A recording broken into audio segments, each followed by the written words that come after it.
Ya, menjelang dilaksanakannya Kongres PDI, ada saja ini kemudian informasi ataupun juga isu-isu yang beredar yang masih ada kaitannya dengan nama Jokowi. Lalu benarkah akan ada cawe-cawe Jokowi jelang Kongres PDI ini, pemirsa? Itu yang akan menjadi pembahasan kita malam hari ini bersama dengan para narasumber yang sudah bergabung di Apa Kabar Indonesia malam hari ini. Sudah ada Mas Andi Aswan, Wakil Ketua Umum Jokowi Mania. Mas Andi, apa kabar? Sehat? Alhamdulillah, Alhamdulillah. Dan juga sehat Mas Andi. Dan juga bergabung bersama kita malam hari ini ada Mas Seno Bagaskoro, juru bicara dari PDIP. Mas Seno, apa kabar? Selamat malam. Kabar baik-baik saya. Oke, baik. Dan juga nanti akan bergabung bersama kita ada Mas Tri Andika, pengamat politik dari Universitas Bakri. Saya mau ke Mas Seno terlebih dahulu. Mas Seno, ini jelang Kongres PDI ada-ada saja nih Mas informasinya. Termasuk katanya Pak Jokowi masih ada cawe-cawe nih nanti jelang Kongres PDI. Bagaimana PDI melihat ataupun merespon hal ini, Mas Seno? Ya, kami rasa kan ini bukan berita atau info atau rumor baru ya kaitan dengan partai politik dan dinamikanya di negeri ini. Artinya pada saat suatu partai atau aktor-aktor politik di satu partai politik mengambil resiko untuk kemudian menjadi kritis bicara kebenaran, itu kita sudah sadar betul di PDI Perjuangan bahwa pasti akan ada resiko-resiko konsekuensi yang kita hadapi. Dan bau-bau dari suatu suasana ingin mengawut-awut partai itu kan juga sudah cukup panjang. Kalau kita tarik ke beberapa bulan yang lalu, sejak September misalnya, ada upaya memanipulasi 5 orang kader kami oleh oknum pengacara dari partai politik lain. Yang kemudian meminta kader-kader ini untuk menggugat SK DPP ke PT UN. Dan setelah kami konfirmasi ternyata kader yang diomong kader kami ini ternyata sama sekali tidak tahu menahu isinya itu tanda tangan untuk apa. Itu kami sudah laporkan ke pihak penegak hukum terkait dengan kasus itu. Lalu tak lama setelah itu misalnya ada pemasangan spanduk-spanduk di Jakarta di jalan-jalan protokol yang nuansa dan bunyinya sama dengan narasi provokasi yang beredar di spanduk yang dipasang baru-baru ini di Bogor. Lalu di medsos betapa banyak kita melihat setiap hari membanjiri akun-akun tentang bagaimana narasi tenggelamkan banteng, kalahkan banteng, dan tumbangkan banteng itu terjadi selama 1 tahun belakangan. Lalu di momentum yang tidak jauh berselang, pada saat momentum politik penting mendekati pilkada, petinggi partai kami, pimpinan partai kami itu dilakukan panggilan demi panggilan hukum.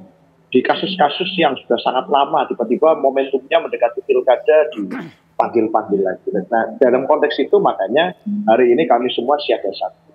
Tidak menutup kemungkinan bahwa ke depan akan ada berbagai macam provokasi, berbagai macam tantangan yang dikirimkan ke kami melalui berbagai. Dan buat kami ini adalah konsekuensi pada saat bicara kebenaran. Oleh karena itu kami siaga satu. Dan terkait dengan pemasangan spanduk yang beredar di Bogor belakangan hari ini, di Ring 2 Jakarta, kami sudah melakukan pelaporan hukum kepada aparat penegak hukum karena tidak baik untuk demokrasi cara-cara seperti ini. Hari ini PDI Perjuangan, besok bisa jadi partai lain, siapapun partainya, pada saat berlawanan kepentingan dengan pihak-pihak yang berambisi dan punya instrumen kekuasaan, maka apa yang terjadi pada PDI Perjuangan hari ini bisa menimpa siapa saja itu yang kami lawan dan kami suarakan. Mas Seno, kalau melihat levelnya sudah siaga 1, akankah ini kemudian naik menjadi waspada ketika dinamikanya, informasinya, isunya santer terdengar, tidak hanya apakah ini dilihat efek dari bicara kebenaran, tapi justru ini ada efek juga kah dari kemarin pemecatan terhadap Jokowi maupun juga anak dan juga menantunya, Mas Seno? Ya sangat mungkin ya, artinya kita tidak hidup di ruang hampa politik. Ada aksi reaksi yang terjadi di dalam dinamika politik kita, dan sangat mungkin di antara 27 kader yang baru saja menerima sanksi organisasi berupa pemecatan itu, kemudian melakukan langkah-langkah upaya perlawanan, langkah-langkah yang berusaha mengadu domba kami, berusaha memecah belah kami, berusaha mengawut-awut upaya konsolidasi internal kami. Itu sangat-sangat mungkin, tetapi tentu saja kami tidak mau mengambil suatu langkah reaktif tanpa suatu bukti. Dan itu kenapa kami menempuh jalur hukum. Kami ingin agar aparat penegak hukum bisa profesional dalam menjalankan tugasnya, bisa menjaga nama baik dan marwah penegakan hukum. Meskipun tentu saja berbagai pesimisme dilontarkan di publik. Tapi kami ingin agar kemudian siapapun yang berupaya untuk mengganggu internal konsolidasi partai, ini mendapatkan suatu pelajaran sejarah. bahwa pada saat PDI Perjuangan itu ditekan, diintervensi, diganggu, maka yang terjadi adalah suatu arus balik kekuatan rakyat yang semakin menyatu dengan partai, yang kemudian menjadi suatu peristiwa penting pada saat Orde Baru dulu.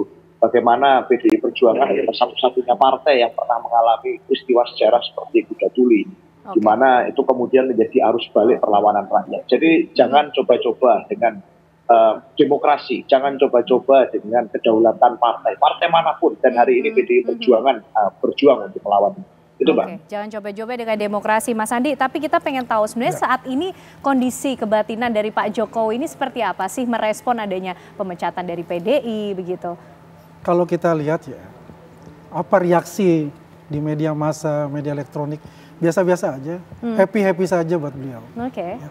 Kalau saya sayangkan ya kenapa baru kemarin gitu loh, dikeluar surat pemecatan itu. Coba dilakukannya itu, ya katakanlah sebelum pilkada, ketika beliau masih menjawab. Kita bisa melihat reaksinya seperti apa gitu. Kalau dengan adanya pemecatan itu setelah beliau menjabat, tidak terbukti kok bahwa dia itu gelisah atau apapun kok. Dia bilang ya biasa-biasa saja untuk itu. Kalau orang Jawa ya kita lihat aja nanti seperti apa kan gitu. Apakah beliau itu akan membentuk partai gitu kan atau bergabung dengan partai-partai besar. Yang jelas beliau itu apa yang dikatakan tadi saya tidak setuju dengan Mas Eno tadi itu bahwa itu ada. Mana poin yang tidak setuju? Tadi ada saya agak kurang sedikit terdengar tapi kalau saya tangkap itu ada apa ya ada pengaruhnya gitu. Ya, ada pengaruhnya. Saya rasa kemungkinan kalau ada pengaruhnya itu ya karena ada pendukung-pendukung beliau yang masih ada di PDIP, pendukung-pendukung setia beliau, yang mungkin kecewa, ya kecewa bahwasanya Pak Jokowi ini harus dikeluarkan ya dari PDIP, ya kita bisa melihatlah bagaimana peran Pak Jokowi ini dengan PDIP itu sendiri. PDIP ini hat-trick loh, 3 kali loh, ya 2014, 2019, 2024. Ya kan? Cukup confident memberikan sangat pengaruh kepada PDI. Kalau menurut saya untuk buat PDIP Pak Jokowi itu punya pengaruh, jangan dinafikan itu gitu loh, ya kan? Biar bagaimanapun itu pengaruh juga cukup besar, kita harus hormati itu juga gitu loh. Tapi saya sangat menyayangkan adanya spanduk-spanduk itu, ya. Apakah ini ingin mengadu domba gitu loh, ya? Itu tidak fairness dan tidak sehat untuk demokrasi kita gitu. Ya kalau saya yakin bahwa pendukung-pendukung Jokowi itu ya tetap istiqomah lah. Ya, tetap juga mendukung beliau. Apakah beliau ini nanti akan mendirikan partai atau bergabung partai, ya kita tunggu saja. Nah itu juga yang menjadi pertanyaan soalnya Mas Andi. Kira-kira apa sih yang tengah disiapkan oleh Pak Jokowi? Apakah ingin membentuk partai perseorangan seperti yang sempat disampaikan? Atau akan bergabung dengan partai yang lain? Karena kayaknya partai-partai yang lain ini sudah membuka diri. Tapi Pak Jokowi yang belum menentukan pilihan. Gimana Mas Andi? Ya, ini kan ada 2 kemungkinan gitu ya. Kalau dia kan masih menghitung nih, ya untung ruginya kalau mendirikan partai sendiri atau bergabung dengan partai besar. Ya pastikan juga mungkin ada partai-partai besar itu yang berharap, ada juga yang relaktan kan. Ada resistensi juga di situ ya. Tapi yang jelas kalau dia mendirikan partai sendiri, apa nih untungnya gitu kan. Yang jelas kalau dengan nama beliau ya pasti kan ada yang magnetnya besar. Ya. Akan diuji nanti pada saat 2029. Permasalahan kalau 2029 itu bisa masuk, wah itu luar biasa pencapaiannya. Artinya dia membuktikan loh, bahwa Pak Jokowi itu bisa, ya kan, membawa sebuah partai itu masuk ke parlemen dengan perjuangan. Kecenderungannya ke yang mana nih Mas Andi? Kalau tadi kata Mas Andi Pak Jokowi happy-happy saja lah, tidak gelisah, biasa-biasa saja. Tapi nanti dijawabnya ya Mas Andi ya. Usai jeda pemirsa kami masih akan kembali hadir untuk Anda.